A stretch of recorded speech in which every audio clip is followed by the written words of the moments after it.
ನಮಸ್ಕಾರ. ಇಂದು ನಾವು ಕೇಳೋದು ಗೃಹಲಕ್ಷ್ಮಿ ಯೋಜನೆಯ 2025ರ ಕುರಿತ ಅತ್ಯಂತ ಹೊಸ ಮಾಹಿತಿಯ ಬಗ್ಗೆ ಆಗಿದೆ. ಸರ್ಕಾರದ ಅಧಿಕೃತ ಮೂಲಗಳಿಂದ ಬಂದ ಸುದ್ದಿಯ ಪ್ರಕಾರ 21ನೇ ಮತ್ತು 22ನೇ ಕಂತಿನ ಹಣವು ಈಗಾಗಲೇ ಲಾಭ ಪಡೆದಂತಹ ಮಹಿಳೆಯರ ಬ್ಯಾಂಕ್ ಖಾತೆಗಳಿಗೆ ಜಮಾ ಆಗ್ತಾ ಇದೆ ಅಂತಲೇ ಹೇಳ್ಬೋದು.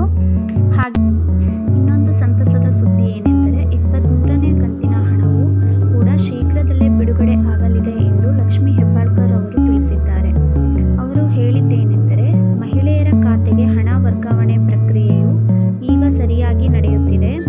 ಅದೇ ರೀತಿ 21ನೇ ಮತ್ತು 22ನೇ ಕಂತು ಕೂಡ ಯಶಸ್ವಿಯಾಗಿ ಜಮಾ ಆಗಿದೆ ಮತ್ತು 23ನೇ ಕಂತು ಕೂಡ ಬಹುಶಃ ಕೆಲವು ದಿನಗಳಲ್ಲಿಯೇ ಬಿಡುಗಡೆ ಆಗಲಿದೆ ಎಂದು ತಿಳಿಸಿದ್ದಾರೆ. ಇದಾಗಿತ್ತು ಇವತ್ತಿನ ವಿಡಿಯೋ.